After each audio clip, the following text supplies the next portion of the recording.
The courtroom felt like it was closing in around me as the judge shuffled through the papers one final time. My hands were shaking so badly I had to grip the edge of the wooden table to keep them still.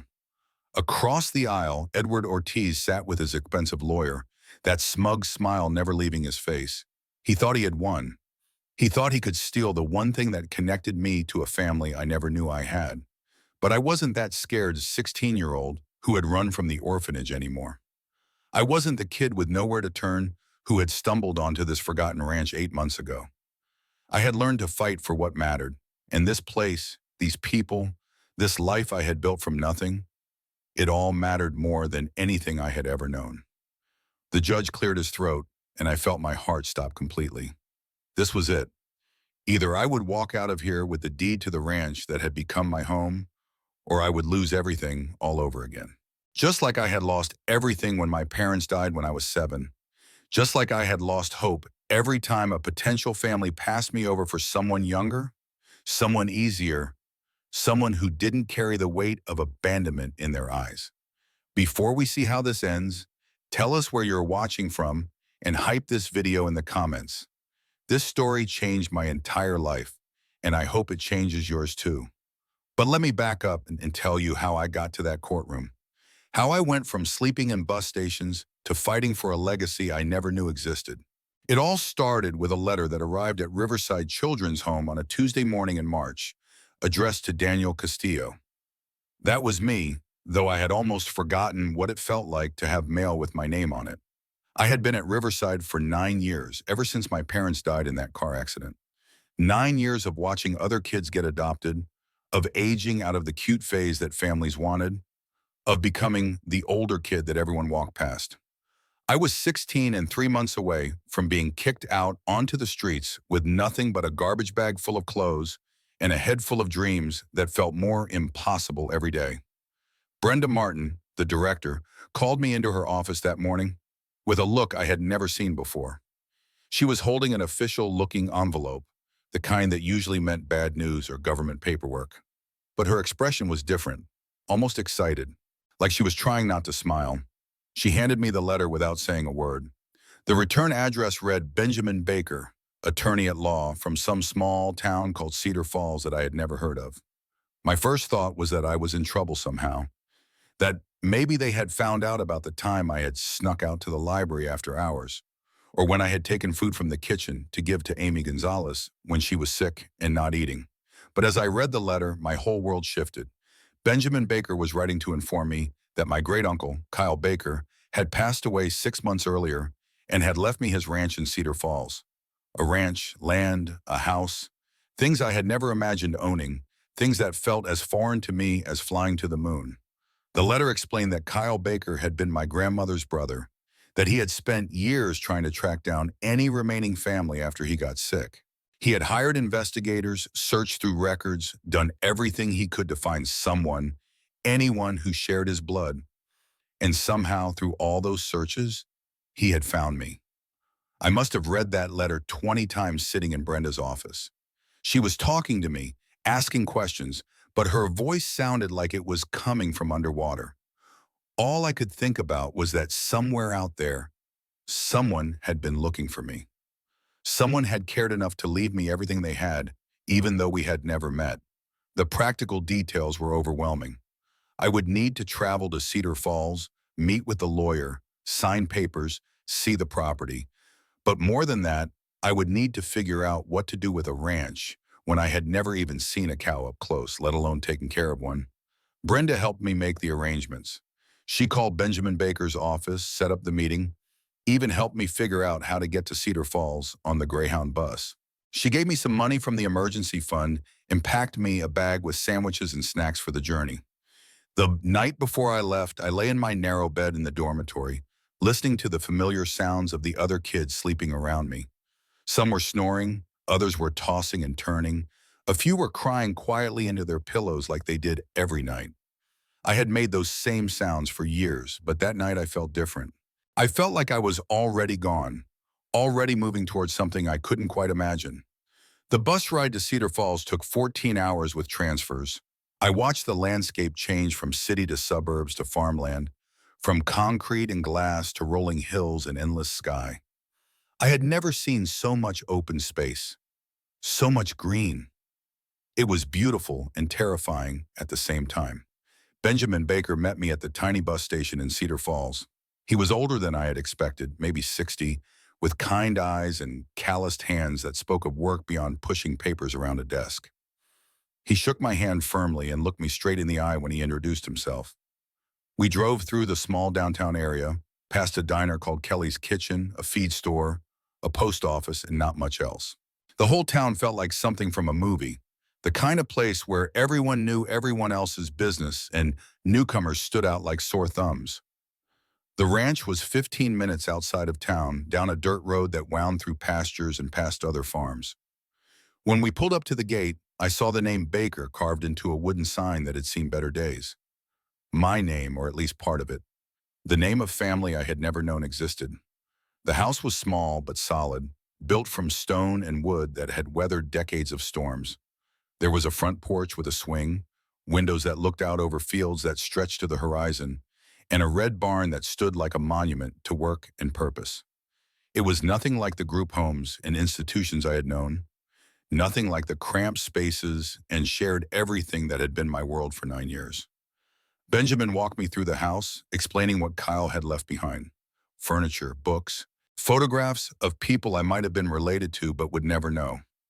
In the kitchen, there was a letter addressed to me in Kyle's handwriting, shaky but determined. I sat at his kitchen table and read about a man who had worked this land for 40 years, who had never married or had children of his own, who had spent his last months hoping that somewhere out there was family who might want to continue what he had started. He wrote about the challenges, about the early mornings and late nights, about the satisfaction of growing something from nothing and taking care of animals who depended on you. But he also wrote about the loneliness, about how he had always wondered what happened to his sister's family, about how he regretted not trying harder to stay in touch before it was too late. He wrote about how finding out about me had given him hope in his final months, how leaving me the ranch felt like giving his life's work a future.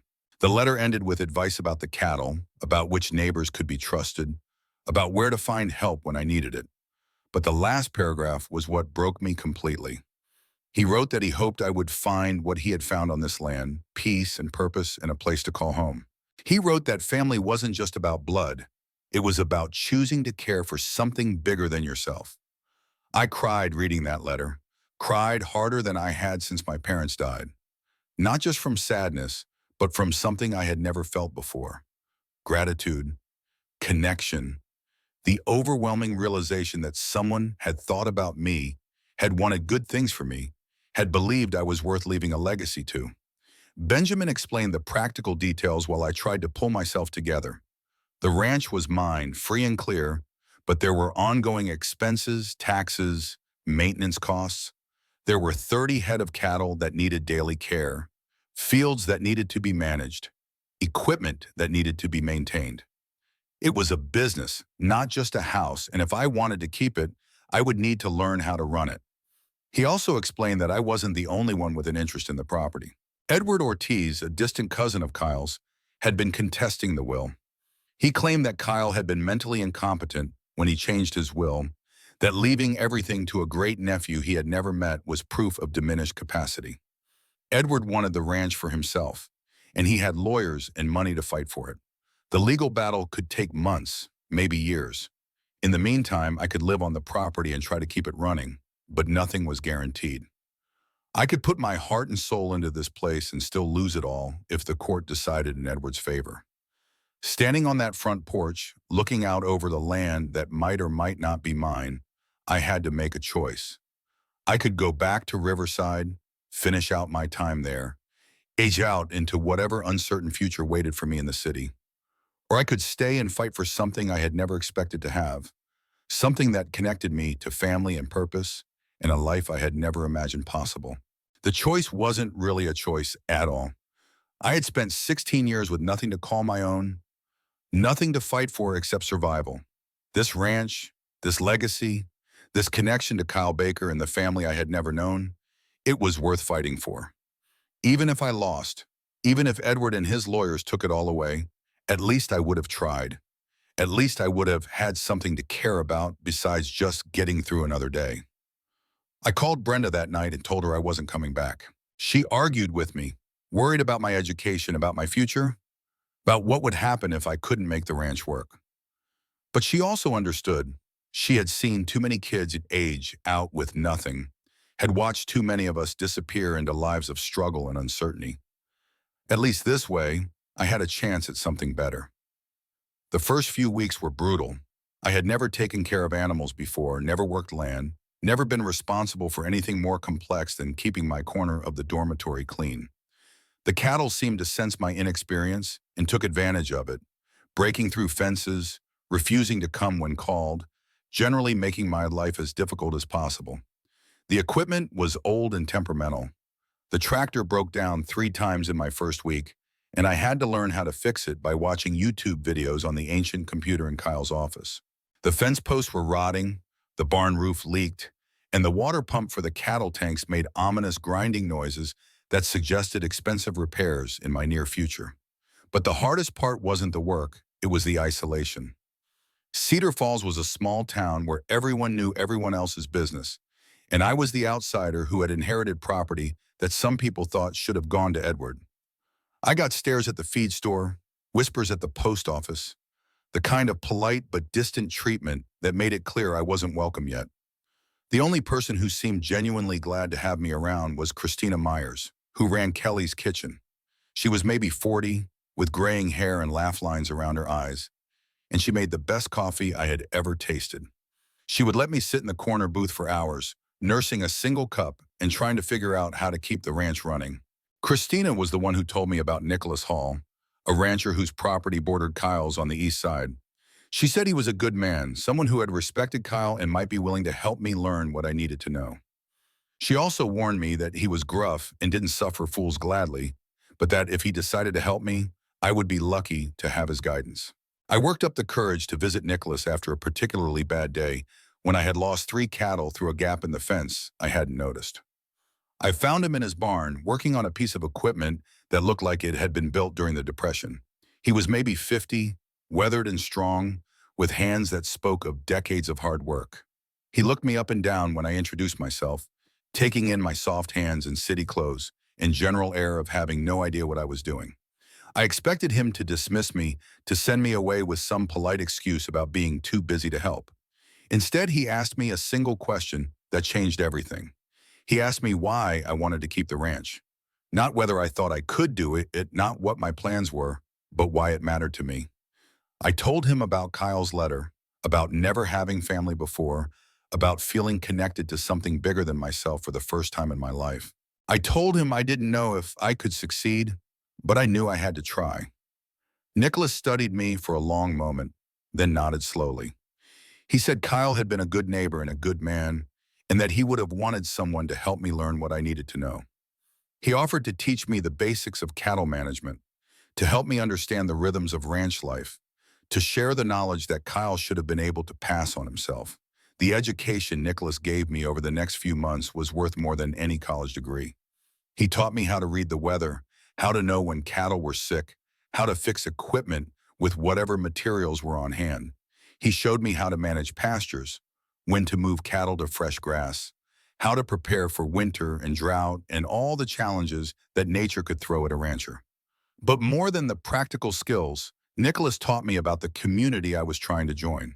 He explained the unspoken rules, the ways that neighbors helped each other, the importance of reputation and reliability in a place where your word was your bond.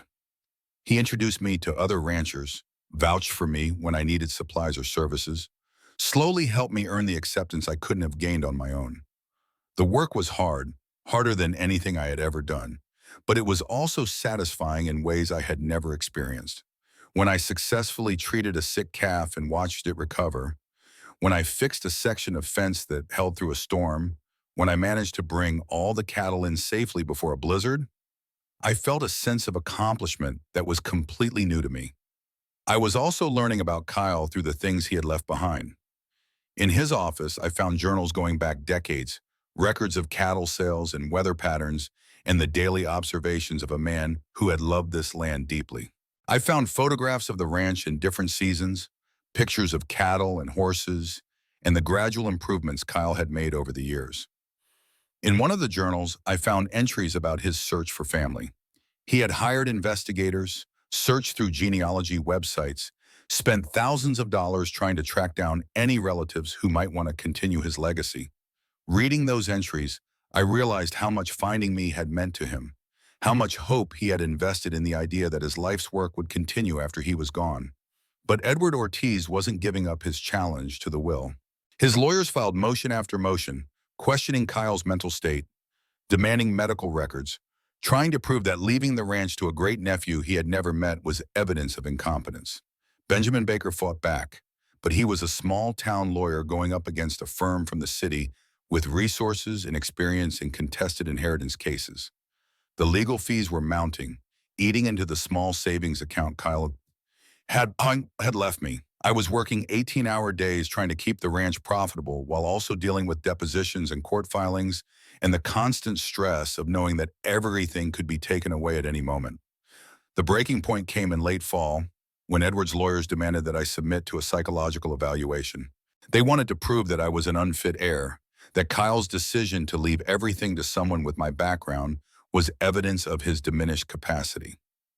The implication was clear. Kids from the system couldn't be trusted with real responsibility, couldn't be expected to handle the legacy of a successful rancher.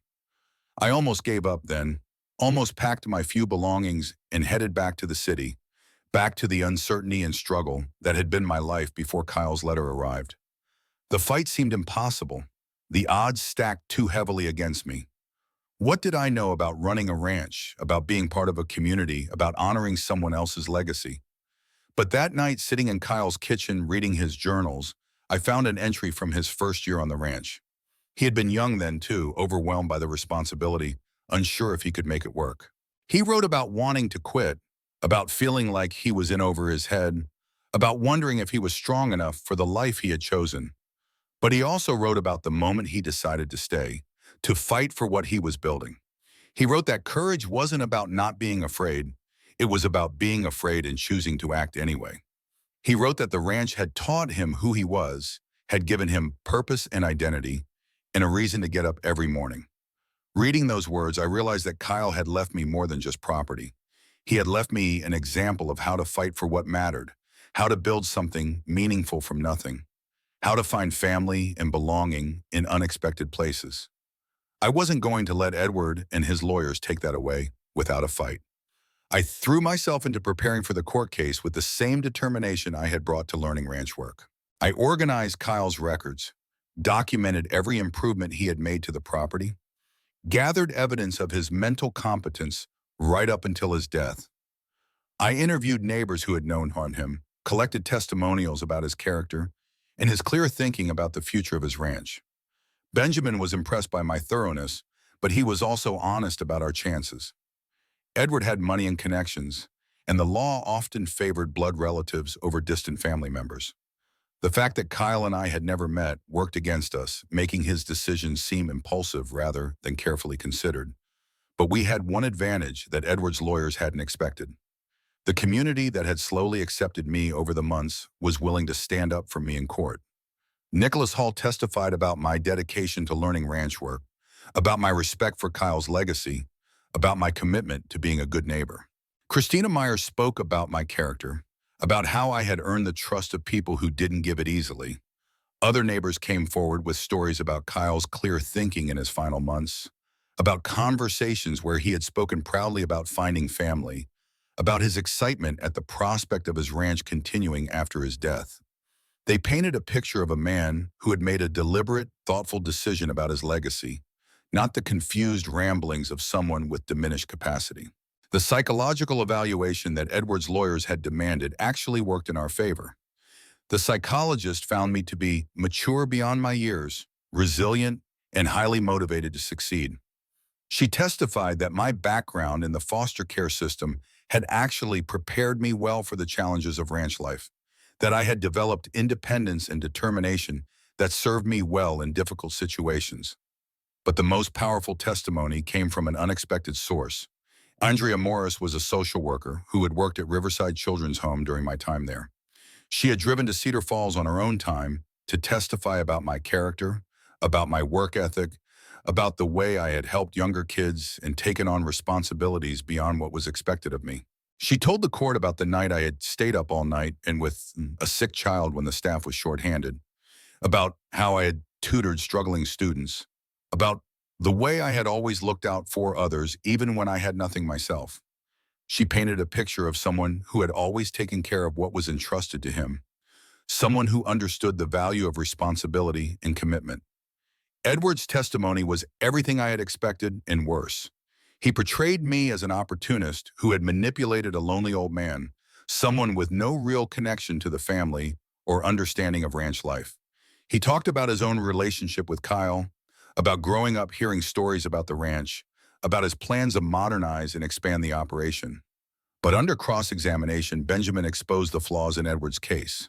Edward admitted that he hadn't visited Kyle in over 5 years, that he had never shown interest in the ranch until he learned about the inheritance. He couldn't answer basic questions about cattle management or ranch operations, couldn't name any of Kyle's neighbors or friends. Most damaging of all, Edward revealed his real plans for the property. He wanted to sell the ranch to developers, to turn the pastures into a subdivision, to profit from Kyle's life's work rather than continue it. The man who claimed to care about family legacy was planning to destroy everything Kyle had built.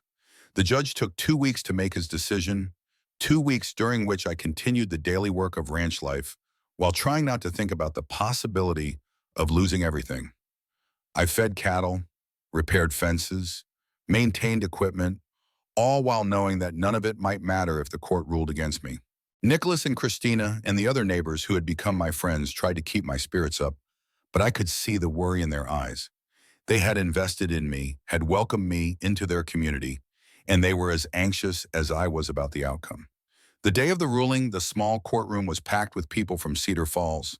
Nicholas was there, and Christina, and Benjamin, and even some of the other ranchers I had met through my months of learning and working. It felt like the whole community was holding its breath, waiting to see if the outsider they had accepted would be allowed to stay. That brings us back to where I started this story, to me gripping the edge of the table while the judge shuffled through papers one final time. My heart was pounding so hard I thought everyone in the courtroom could hear it. Everything I had worked for, everything I had learned, everything I had come to love about this life hung in the balance. The judge looked up and began to speak. He said that inheritance cases involving distant relatives were always challenging, that the law sought to honor the wishes of the deceased while also protecting against undue influence or incompetence. He said that both sides had presented compelling arguments, that the decision had not been easy. But then he said the words that changed my life forever. He said that the evidence clearly showed that Kyle Baker had been of sound mind when he changed his will, that his decision to leave his ranch to me had been deliberate and well considered. He said that the testimony about my character and commitment had convinced him that Kyle's judgment had been sound. The ranch was mine, legally, officially, permanently mine. I don't remember much about the next few minutes. I think I cried. I know Nicholas shook my hand. Christina hugged me. Benjamin looked relieved and proud. Edward and his lawyers packed up their papers and left without saying a word. Their expensive suits and city confidence no match for the simple truth that Kyle had known what he was doing when he chose me as his heir. That night, I sat on the front porch swing that Kyle had built years earlier, looking out over pastures that were now truly mine. The cattle were settled for the night, the equipment was stored in the barn, the daily work was done. For the first time since I had arrived in Cedar Falls, I felt completely at peace.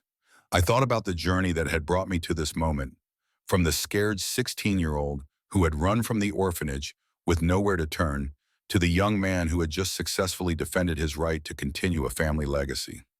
I thought about Kyle, who I had never met but who had given me everything, and about the community that had accepted me when I proved I was worth accepting. The next morning, I woke up in my own house on my own land with my own cattle to tend.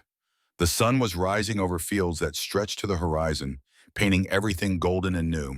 I made coffee in Kyle's kitchen, now my kitchen, and planned the day's work with the confidence of someone who belonged exactly where he was. Over the following months, I threw myself into improving the ranch with the security of knowing it would always be mine. I repaired the barn roof, replaced rotting fence posts, upgraded the water system for the cattle. I bought new equipment when the old stuff finally gave up, invested in better breeding stock, started planning for expansion. But more than the physical improvements, I was building relationships that would last a lifetime. Nicholas became more than a mentor. He became like a father to me, teaching me not just about ranching, but about being a man of integrity and purpose. Christina and the other people in town became my chosen family, the support system I had never had growing up. I also started reaching out to other kids aging out of the foster care system, offering summer jobs on the ranch, sharing what I had learned about finding purpose and belonging in unexpected places. Some of them stayed for a few weeks, others for entire summers, but all of them left knowing that someone believed in their ability to build meaningful lives.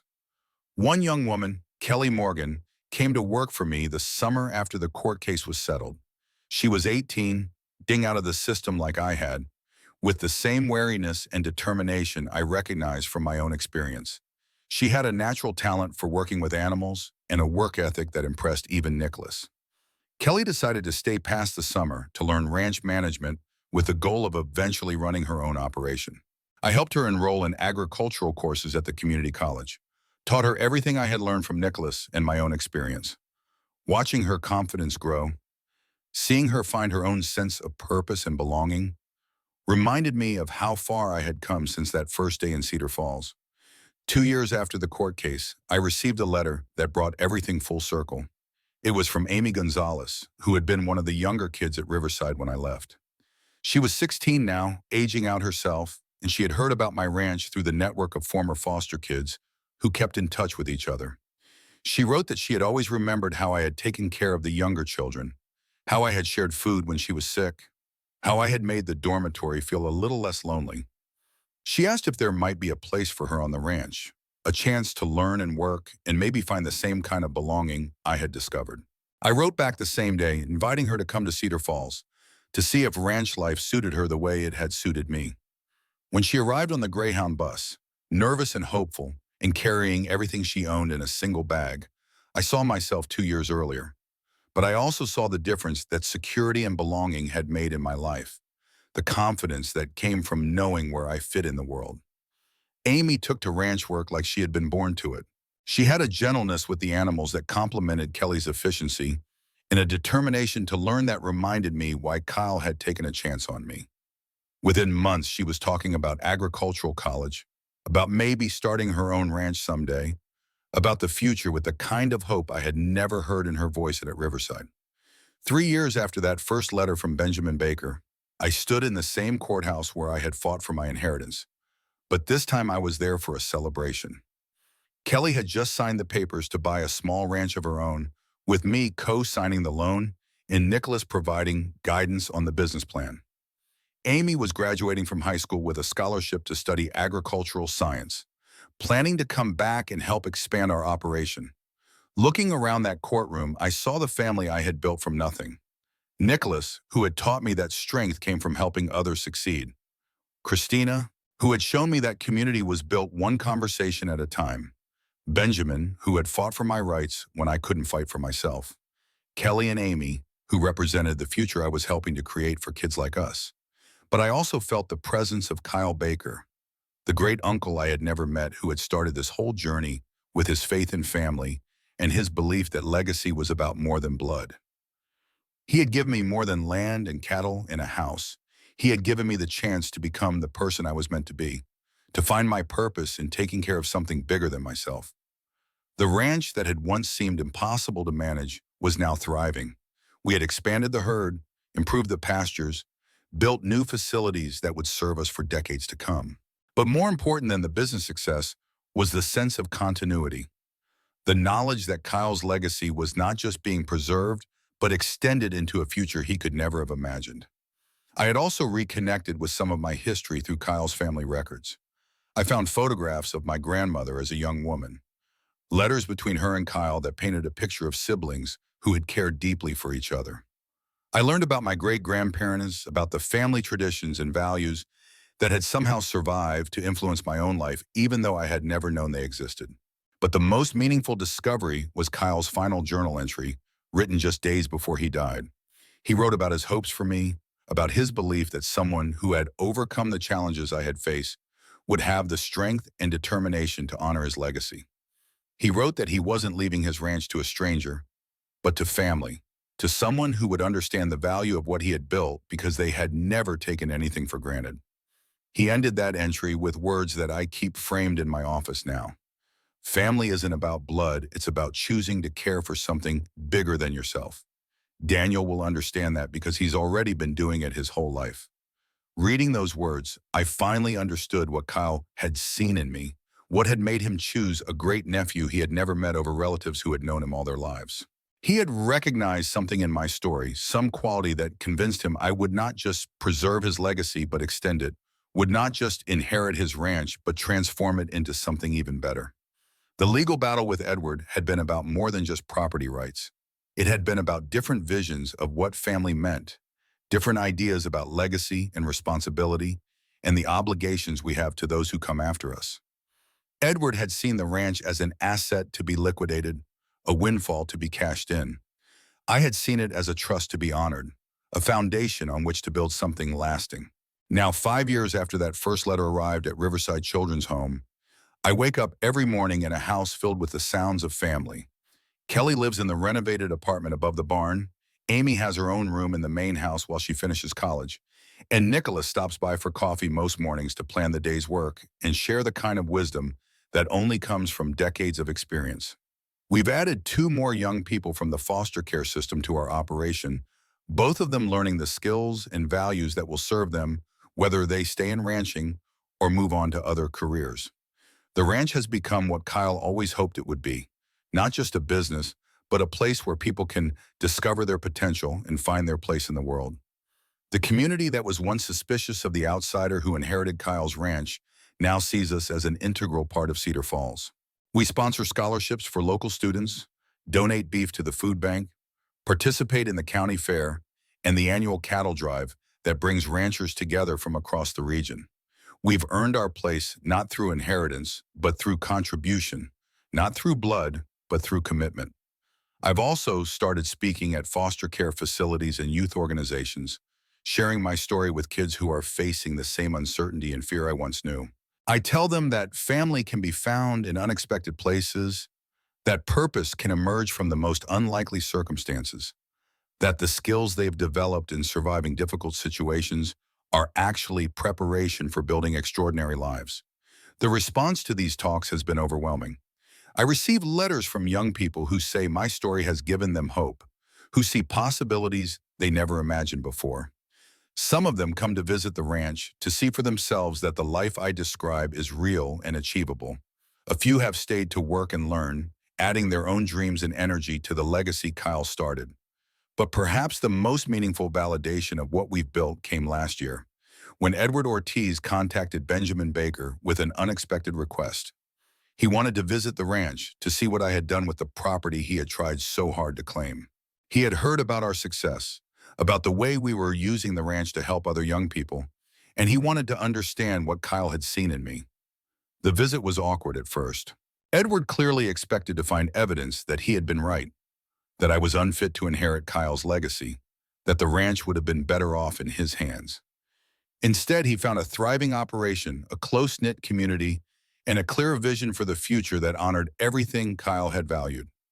By the end of the day, Edward was asking questions about our programs for foster youth, about the challenges of ranch management, about the satisfaction that came from building something meaningful. He admitted that he had never understood what Kyle saw on the land, had never appreciated the sense of purpose that came from the daily work of caring for animals and managing resources. When he left, Edward shook my hand and said something I never expected to hear from him. He said that Kyle had been right to choose me, that I had proven myself worthy of the trust that had been placed in me. He said he was proud to be related, however distantly, to someone who was using their inheritance to make such a positive difference in the world. Today, as I sit on the front porch swing that Kyle built decades ago, watching the sunset paint the pastures golden red, I think about the journey that brought me here. From the scared 16-year-old with nowhere to turn to the confident young man who has found his purpose in continuing a family legacy, the transformation has been complete and profound. This ranch has taught me that home isn't a place you're born into. It's a place you choose to build. Family isn't just about blood, it's about the people who stand with you when everything is on the line. Legacy isn't about what you inherit, it's about what you do with the opportunities you're given. Kyle Baker gave me more than land and cattle and a house. He gave me the chance to discover who I was meant to be, to find my place in a community that values hard work and integrity, to build something meaningful that will outlast my own lifetime.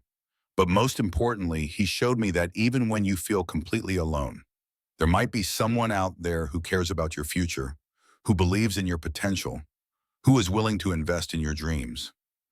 The legal battle that once seemed so threatening now feels like just another chapter in a much larger story, a story about resilience and determination and the power of community to transform individual lives. Edward's challenge to the will forced me to prove myself in ways I never could have imagined, but it also gave me the opportunity to discover strengths I didn't know I possessed. Looking back, I can see that every difficult experience in my life prepared me for this moment, this place, this purpose. The years in foster care taught me independence and resilience. The uncertainty of never knowing where I belonged taught me to value security and stability. The experience of being overlooked and underestimated taught me to fight for what I believed in. Now I want to hear from you. This story changed my entire life, showed me that family and belonging can be found in the most unexpected places. Have you ever discovered connections you never knew existed? Have you found family in unexpected places? Or inherited something that changed your whole perspective on life? Share your stories in the comments below, because I believe we all have experiences that could inspire someone else who's struggling to find their place in the world. If this story moved you, if it gave you hope, or made you think differently about what's possible when you refuse to give up, please hit that subscribe button and share this video with someone who needs to hear it. There are so many young people aging out of foster care right now, so many kids who feel like they have nowhere to turn, and maybe hearing about my journey will help them believe that their story isn't over yet. The ranch continues to grow and thrive, but more importantly, it continues to serve as proof that with determination, community support, and a little bit of faith, anyone can build a life of meaning and purpose. Kyle's legacy lives on not just in the land he preserved, but in the lives he continues to touch through the story of how one letter changed everything for a kid who thought he had nothing left to hope for. Sometimes the family you never knew you needed is waiting for you in the most unexpected places. Sometimes home is something you have to fight for, something you have to prove you deserve, something you have to build one day at a time. But when you find it, when you earn it, when you make it your own, it becomes something more precious than anything you could have inherited through blood alone. That's the real legacy Kyle Baker left me. The understanding that belonging isn't about where you come from, it's about where you choose to invest your heart, your work, and your hope for the future.